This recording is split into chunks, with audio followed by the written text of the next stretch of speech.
All right. Yeah. Hello. Oh, there we go. I just had to pray. Okay. Prayer works. So for our last Sunday school lesson, we will be jumping way ahead to 1 Corinthians chapter 15, where Paul gives the longest exposition there is in the New Testament of the resurrection, both of Christ's resurrection and of the anticipated resurrection of those who belong to him. We're doing this because this is sort of the climax of Paul's letter. He has not really talked much about the resurrection until now. And I remind you that in the first 4 chapters, he talks almost entirely about the cross. And in the second to last chapter, he talks entirely about the resurrection. This is no accident. Paul has cleverly, with design, sandwiched his entire letter between the 2 pinnacles of the Christian faith, with the cross at the beginning and the resurrection at the end. All right, a little context. What prompts this address? Once again, our Corinthians are as Roman as can be. Romans adopted many of the ideas of the Greeks, and a certain pessimism on the body is just classic Greek. The body is against the soul. The soul is good. The body thwarts the soul, and without the body, the soul would be pure. And I think we can be a little sympathetic. Passions, the body, get us into trouble, right?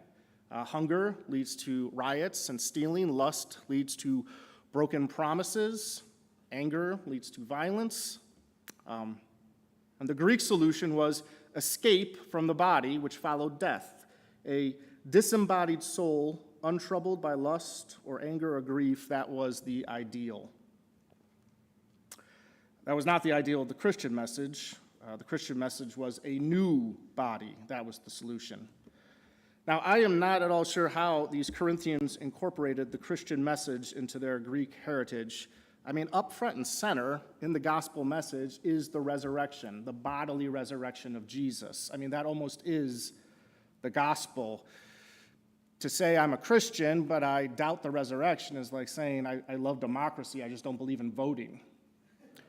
Now, it may be that these Corinthians are newcomers to the church at Corinth. Neither Paul nor Peter nor any Christian leader has taught them. So they will have abandoned idols. They are monotheists, but maybe they misunderstood what was meant when their Corinthian neighbors talked about the resurrection. They may have blurred Christ's resurrection with his ascension. The Greek for resurrection can sometimes be used of a general improvement in one's state. And these Corinthians may have concluded that upon death, Christ had done what any famous emperor would do at death. He would find a place among the gods, or in this case, God.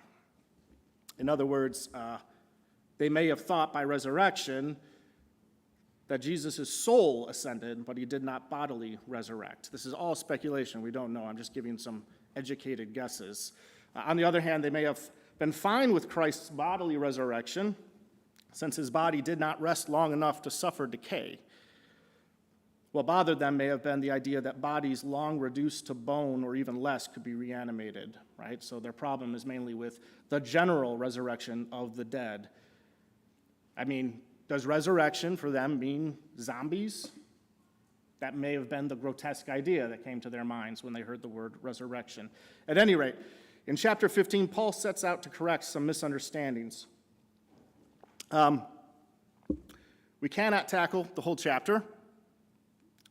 Instead, we're going to look at a couple passages which exhibit wider biblical themes, stuff that applies to far more than just this letter. We're going to do some biblical theology, stuff that I hope will pay off in any kind of reading or Bible study that you do. So in the middle of Paul's correction, he lays out a sequence of eschatology, which just simply means end times. So we'll go to next slide. All right. I'll read. But now Christ has been raised from the dead, the first fruits of those who were asleep. For since by a man came death, by a man also came the resurrection of the dead. For as in Adam all die, so also in Christ all shall be made alive. But each in his own order. Christ the first fruits, after that those who are Christ's at his coming. Then comes the end, when he delivers up the kingdom to the God and Father, when he has abolished all rule and all authority and power. For he must reign until he has put all his enemies under his feet. The last enemy that will be abolished is death, for he has put all things in subjection under his feet. But when he says all things are put in subjection, it is evident that he is accepted who put all things in subjection to him.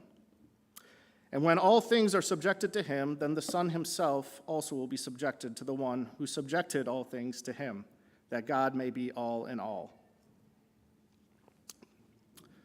I've underlined, we'll work through this passage more slowly. I've underlined the last phrase, God may be all in all, or I've emboldened it, I guess, because that is actually what the Bible is all about, that last line. This is the point of the Bible. This is the point of creation.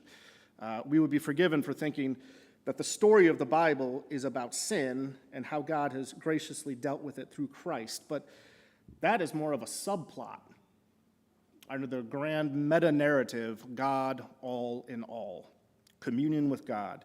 We sometimes read Genesis as if God created people so he could rescue them. But that was not the point of creation. Creation is about God being all in all. That was the creation program. Sin certainly got this program off track, and Jesus got things back on track, but the track was always headed somewhere. Next slide I present. Just an analogy that might help. All right. Train is creation. Adam is the train conductor. God's presence is the destination, and obedience is the track that gets there. And disobedience, of course, got things derailed. It's through Christ that things get back on track, back to God being all in all. Now, I've already alluded to Genesis, and Genesis absolutely pervades our chapter today, chapter 15. And so let's look at how Genesis puts it. It's not obviously going to use the model of a train. Next slide.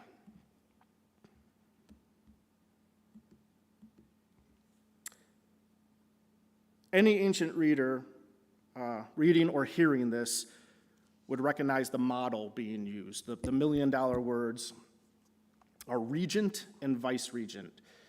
In the term regent, you might hear the word regal, right? Something kingly, and vice, obviously we have our own examples, a vice president, right?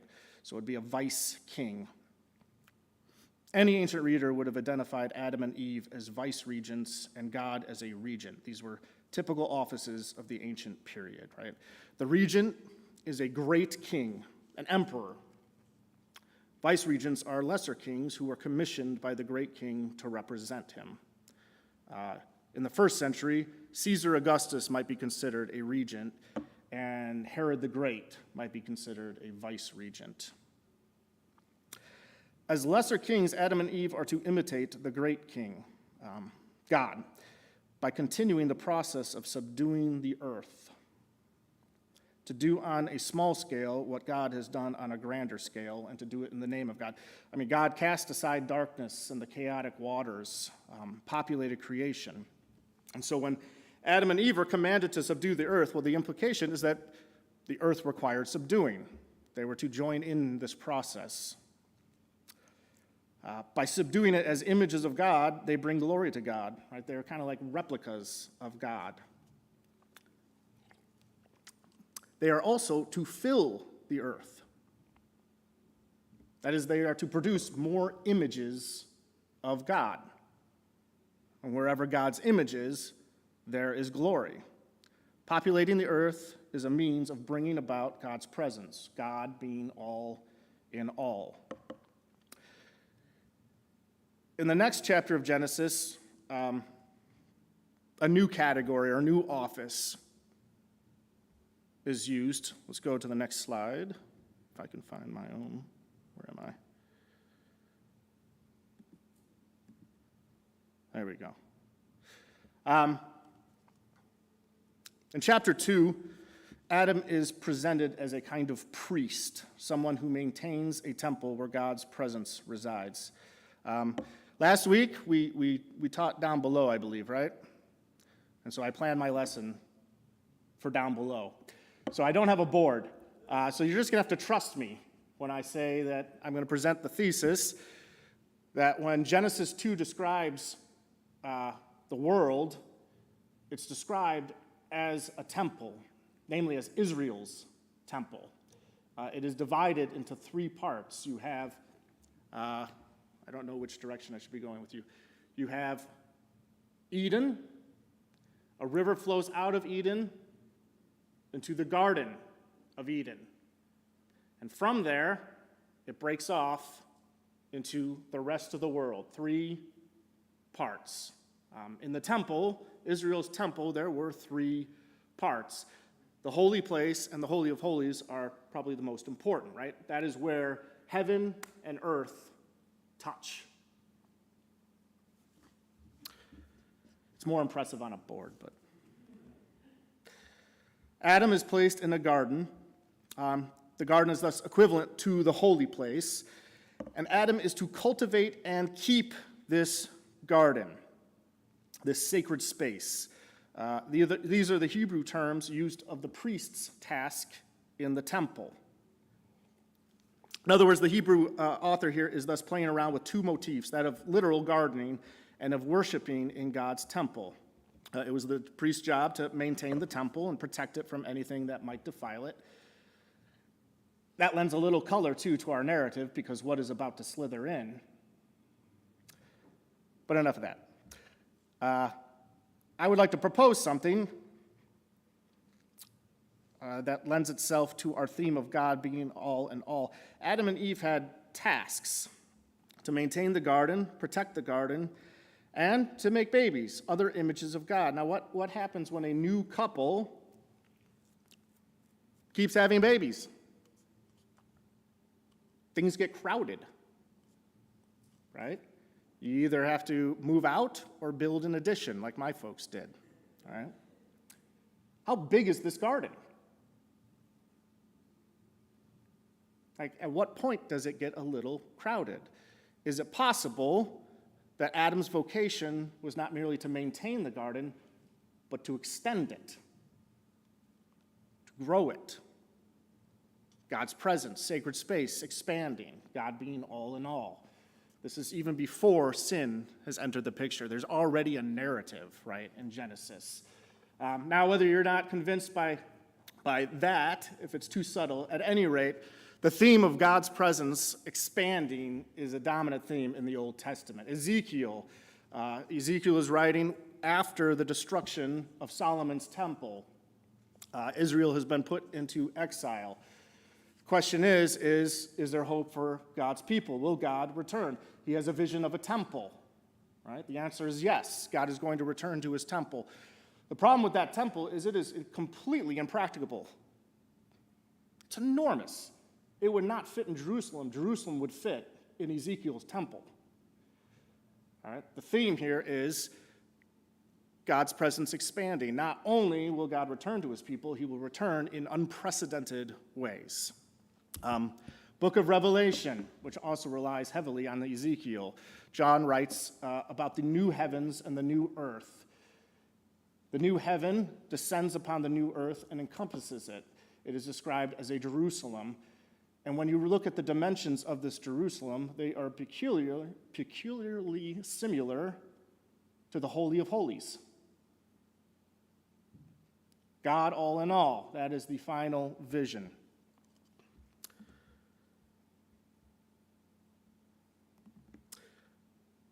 I've mentioned the terms vice-regent and regent, and these are going to be very important as we look at 1 Corinthians 15. These terms are used, this model is used of Israel and of David's relationship to God. Let's go to, I believe it's slide 6.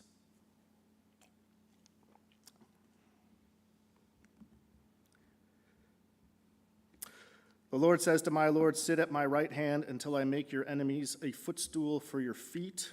The Lord will extend your mighty scepter from Zion. You will rule in the midst of your enemies. Your troops will be willing on your day of battle, arrayed in holy majesty. From the womb of the dawn, you will receive the dew of your youth. I don't understand especially towards the last part, I get a little lost. But, again, the model here is David as a kind of vice-regent and the Lord as regent. Now, at first glance, it would seem the vice-regent is passive, right? The Lord will do all the work. The vice-regent simply just sits at his side, but this is a literary device. The real situation in the ancient Near East is that the vice-regent would fight for the regent. In this case, David fights for the Lord, and the Lord fights through David. There's a reciprocal dynamic. We can think of the Davidic king as like a sword that the Lord wields. The Davidic king here is represented as sitting because victory is so inevitable, he might as well be sitting at the place of honor beside his Lord, right? Victory is inevitable because the Davidic king represents the Lord. How can you fail? All right, this is the model Paul uses when depicting the cosmic battle between God and his Christ on the one hand and all that oppose them, including death. Slide 7, please.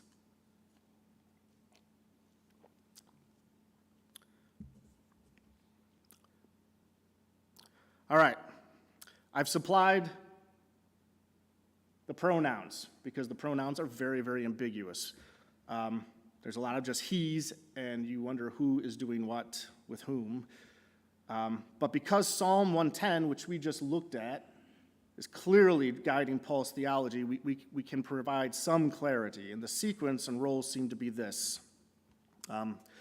For now, Christ reigns in the sense that authority over his and God's enemies has been given to him, right? He reigns as a general reigns in the name of his king, right? He's been sent out to subdue a rebellious territory. You might imagine a general sent out with banners and armies, reasserting command over some distant land, all for the great king. Now, how is this manifested? How would Paul say, look, here is Christ reigning? I'm not entirely sure. Perhaps it's through the Spirit. Perhaps the Corinthians themselves are recovered territory, having turned from idols to the one true God.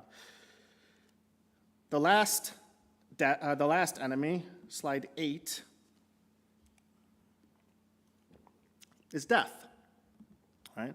Death must be destroyed, otherwise God is not all in all. Otherwise God has not put everything under Christ's feet.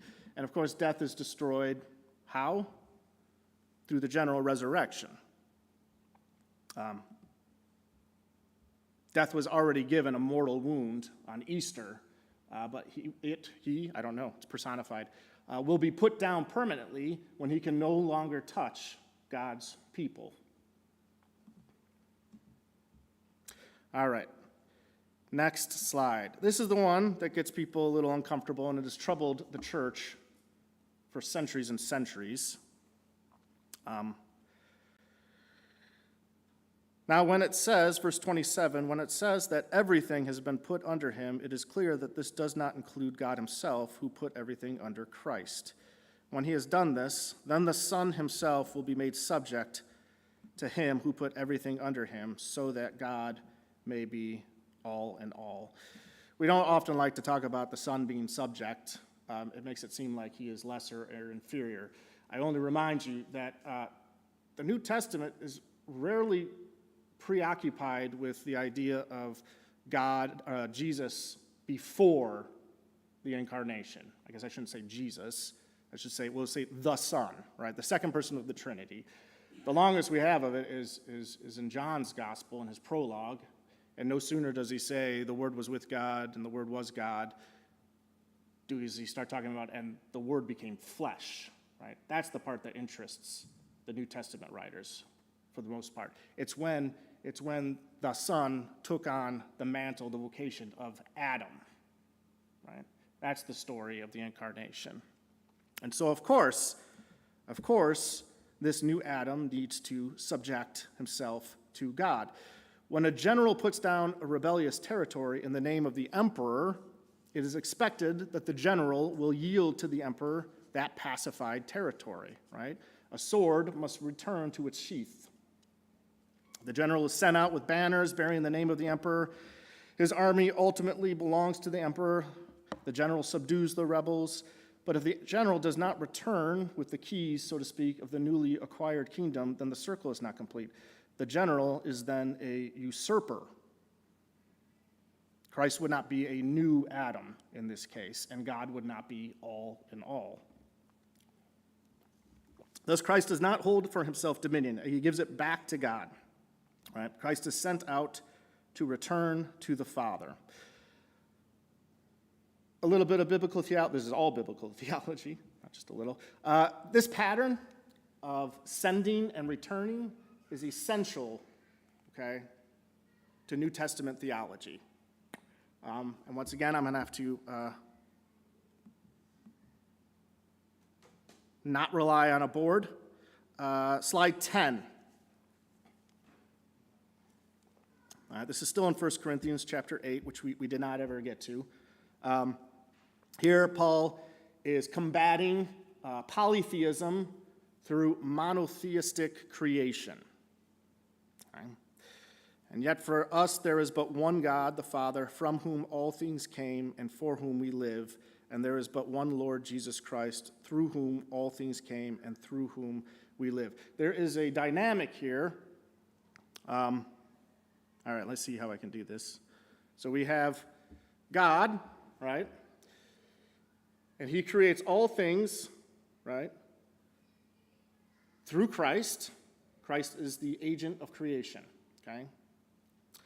But the second part, when it talks about us living through Christ, this is actually a return movement.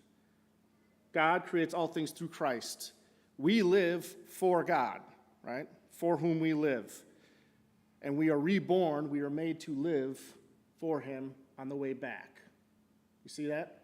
There's a sending and a return. And that is fundamental to all New Testament theology. Once again, this is all about God being all in all. By the way, I feel like I'm going to go, usually I have more questions. So either I'm doing very well or very poorly. Any questions? You can always interrupt at any time.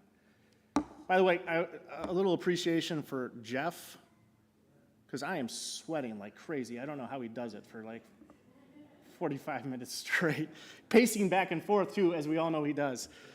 All right, yeah, any questions? You don't have, this is not a forced issue. All right, no questions, we'll continue.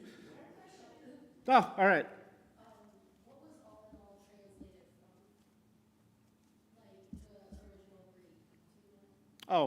Oh, good question. So the question, also, remind me, when questions are asked, Zoomers don't always hear them. So the question is the Greek behind all in all. I don't have it memorized. I would have to. It's going to be Pontos and Ponti, probably. I don't know. Yeah, I don't know that it necessarily. Yeah. Okay. Yeah. And I'm not sure. Yeah, I don't know if that lends a lot, but I'm always delightful for somebody interested in Greek. Thank you.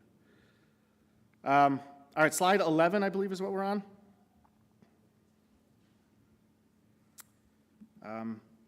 Maybe not, no. Well, you can stay on slide 11, it's fine. How does the resurrection fit into this theme of God being all in all, right? Well, as creatures destined for death, we make rather poor habitations for the one true living God. All right, Paul calls the Corinthians temples of God in chapter 4. How is that possible? Why would God reside in such poor housing? It is only because of their and our resurrection. It's only because the resurrection is guaranteed by allegiance to Christ that the Spirit is willing to dwell in them and dwell in us. Right? The Spirit is willing to dwell in these shacks, right? Because the blueprint for remodeling has already been drawn out. We will one day be palaces fit for a king. And that is a wonderful thought. Let's look at how Paul contrasts our present bodies, these shacks, with the future body, the resurrected body. Now we're looking at slide 11. So will it be with the resurrection of the dead. The body that is sown is perishable, it is raised imperishable. It is sown in dishonor, it is raised in glory. It is sown in weakness, it is raised in power. It is sown a natural body, it is raised a spiritual body. Now, if there is a natural body, there is also a spiritual body. So it is written, the first man, Adam, became a living being. The last Adam, a life-giving spirit. And the spiritual did not come first, but the natural, and after that, the spiritual. All right, there's a lot here. First thing, I just want to anticipate some modern liberal readings. A spiritual body here does not mean something ethereal or ghostly or ghastly or anything like that, okay? A spiritual body is a body that is empowered by the Spirit. Okay, it is contrasted to a natural body, which for Paul is not powered by the Spirit. It's worth, I can't quote it because I don't have it written down, but it is worth mentioning. N.T. Wright has a wonderful analogy. In verses 42 through 43, the contrast Paul is making is like contrasting a boat made of wood with a boat made of steel. In verse 44, it's like contrasting a boat powered by wind and a boat powered by steam, right? The first set of contrasts are about the quality of the vessel itself, and the second contrast is about the energy that powers it. After all, he doesn't say it'll become a spirit, he says it'll become a spiritual body. All right. We're going to close, not really close, it's going to go for a while, but I want to present some ideas that might be a little foreign to you. Paul here in chapter 45, that would be a long Sunday school lesson. In verse 45, says, so it is written, the first man, Adam, became a living being, the last Adam, a life-giving spirit. All right.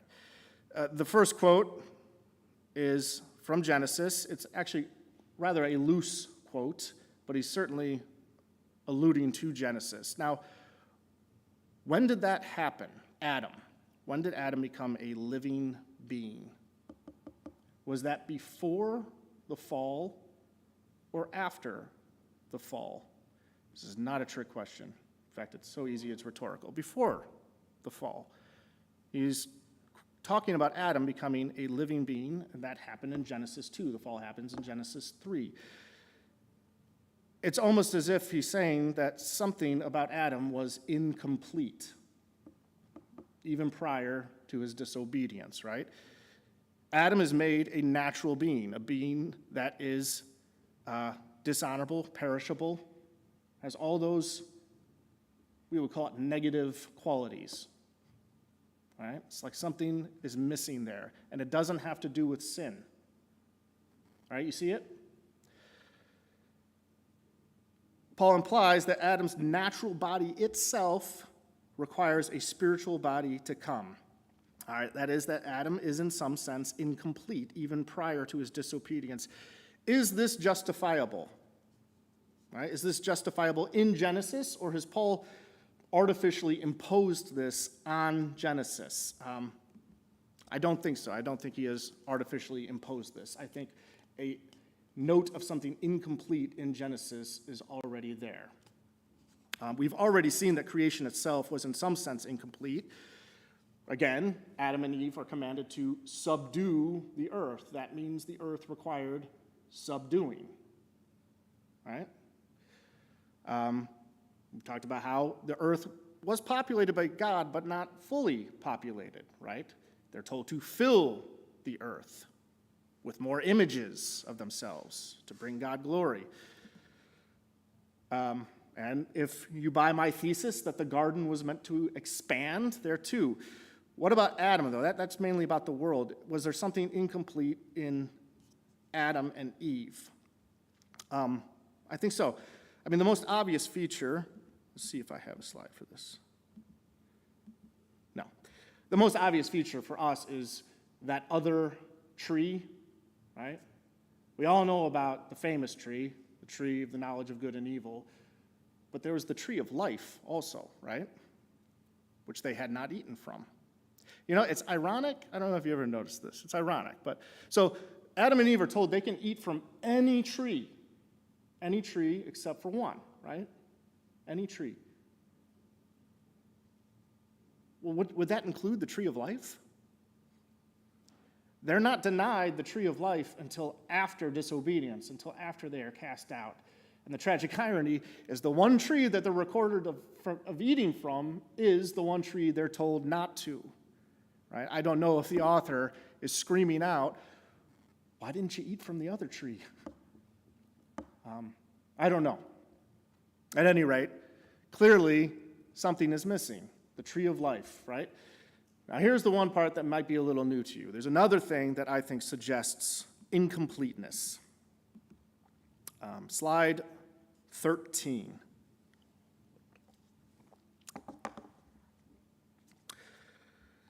This passage is often read as though nudity was man's preferred and intended state, and clothing an unfortunate remedy for shame.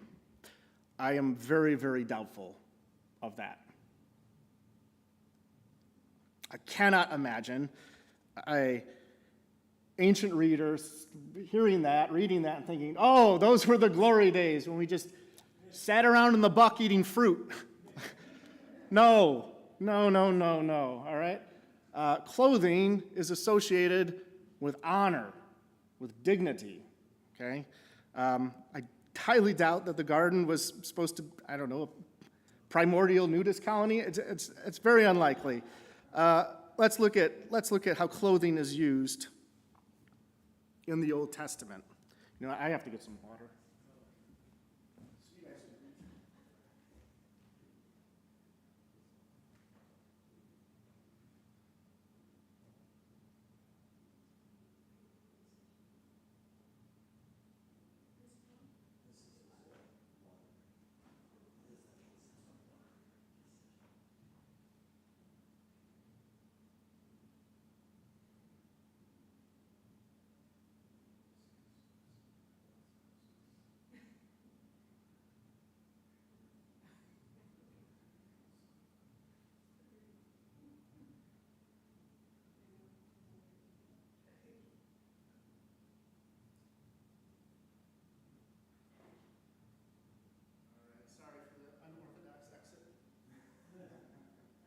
All right, clearly here, clothing is associated with dignity, honor, glory.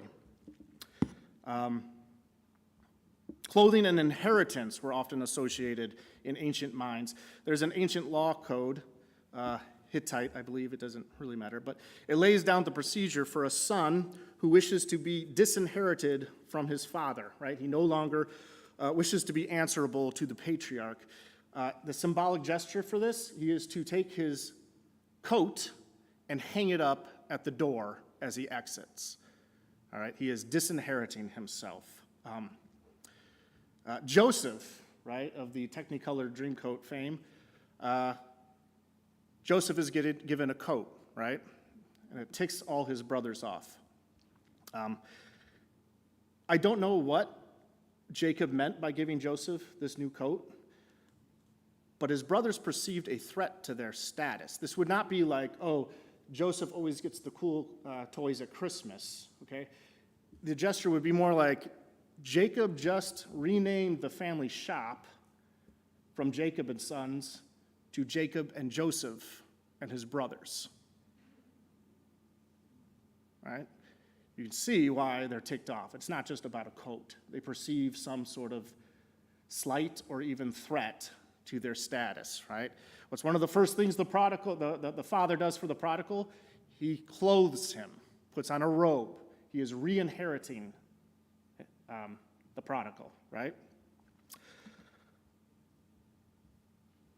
All right, which slide am I on? Can I ask a question? Absolutely. So I completely agree with you, and so I'm playing devil's advocate. So Oh, boy. is your point that all these examples of clothing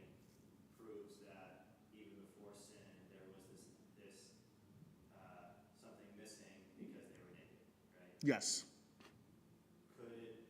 Are there people who believe that the clothing thing doesn't actually prove that, but it's really in response to the fall of man? Like now they're using these as reference to,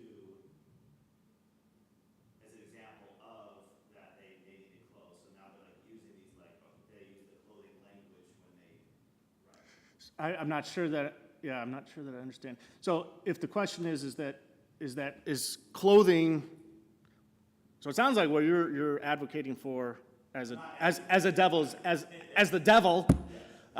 is the traditional view. That's the traditional view, I believe, where clothing is simply a remedy for some sin. Whereas the view I'm suggesting is that they were always intended to be clothed.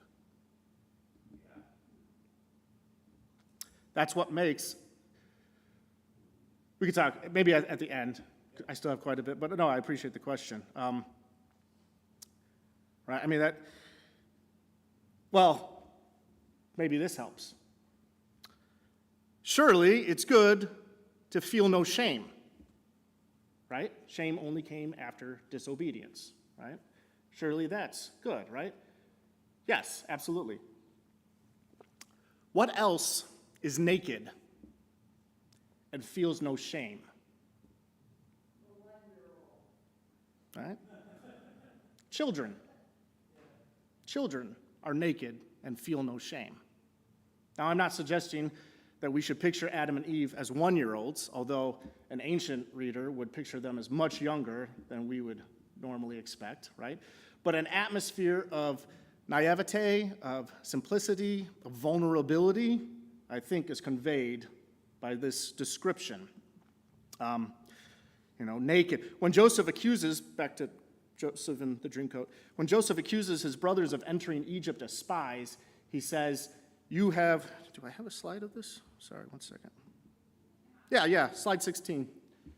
To look at the undefended parts, Hebrew is literally the nakedness of the land, right? In fact, there's a delightful, you're doing great. Next slide.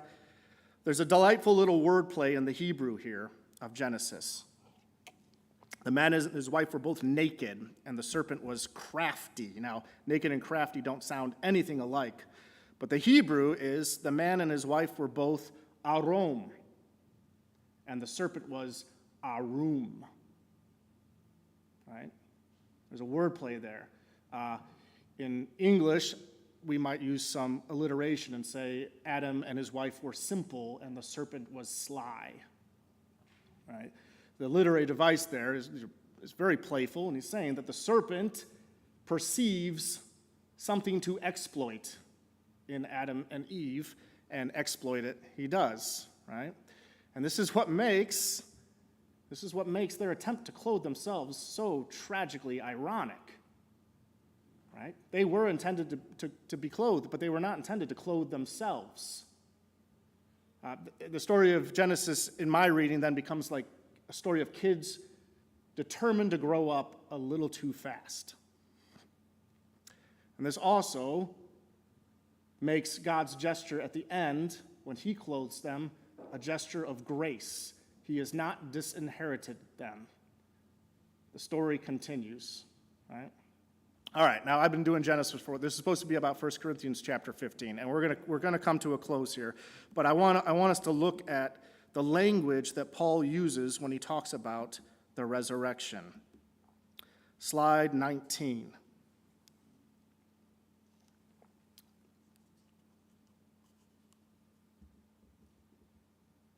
All right? These are very simple terms, literally translated to clothe.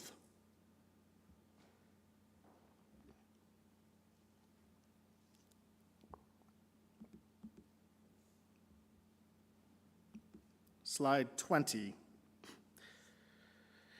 In his second letter, it appears that his first letter has done some work as far as clearing up problems with the resurrection, but he still feels he needs to add a few things, and I've supplied some translations here. Paul is tackling the Greek idea, that the preferred state of mankind is disembodied soul. You say, no, that is a step backwards. And he plays around with two motifs, a temple motif and clothing. All right, and so he says, for we know that if the earthly tent, and the word he uses there is tabernacle, Greek for tabernacle, which is our house is torn down, i.e., we know that if we die, well, we have a building, it's the same word used for Solomon's temple, from God, a house not made with hands, eternal in the heavens. And then he switches the metaphor. For indeed, in this house we groan, longing to be clothed with our dwelling from heaven, inasmuch as we, having put it on, shall not be found naked. Once again, I have a hard time believing that any Jewish writer writing the words naked would not recall Genesis. And the idea here is that the resurrected body is that final clothing act that the author of Genesis had in mind for Adam and Eve. And next slide. We talked about clothing and inheritance. For you are all, this is from Galatians, for you are all sons of God, right? Inheritance through faith in Christ Jesus. For all of you who were baptized into Christ, that is, baptized into his death, have clothed yourselves with Christ, that is, clothed with the resurrected Christ. In fact, historians speculate that when you were baptized, you would have taken off your coat, right? If this were full immersion, that would be a very miserable day walking around in a soggy coat, okay? You were baptized, perhaps nude if it was solely men, and then you would put on the coat as a symbolic gesture of putting on the new life, the new resurrected life. And here also, resurrected life means inheritance. He then talks in verse 28 and contrasts people who inherited and people who did not inherit. And now we are all inheritors.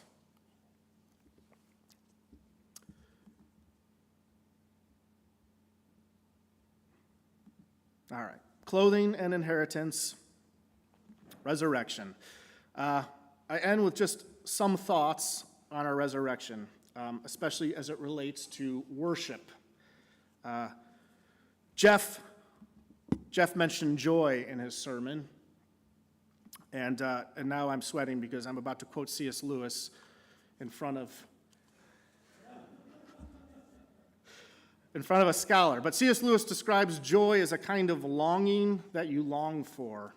This is not a quote, by the way. So when you want something, well, typically when you want something, you're dissatisfied. You want that thing. But he describes joy as a kind of, it's almost like, imagine, a kid sitting there and looking at a cookie, and it's like, I really want that cookie. And they're like, oh, have it. And you're like, no. I want to savor this moment, right? You want the one. Right? Well, I would describe awe as a kind of fear that you do not run from.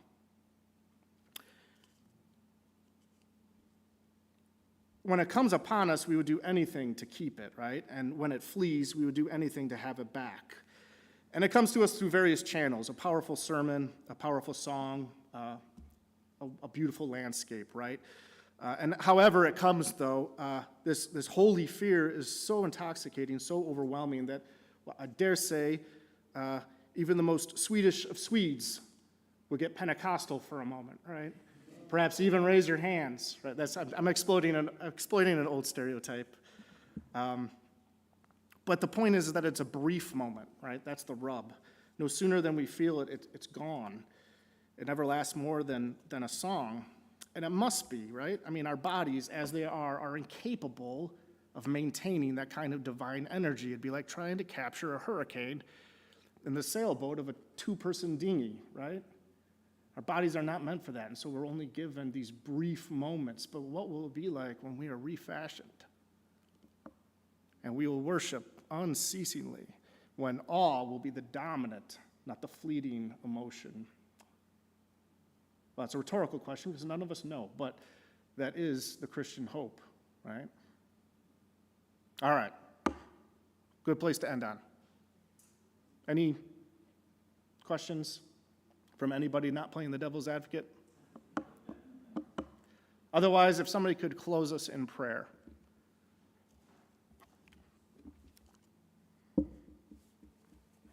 Thank you. Dear Heavenly Father, we thank you today for the fact that we can worship together. And now we can have teaching and learn more from your word and about how you want us to live. And I thank you for all of the study and the gifts that you've given to Connor over these times that he's been teaching. And I pray that you would bless him in our lives and in our church. And now help us to go out as Christ followers in each and every place that we go and each and every day that we have in our life. We just thank you that we are clothed through glory. We are clothed in Christ. Help us to remember that and live like that. We ask this in Jesus' name. Amen. Amen. All right, yeah, thank you. This is our last one.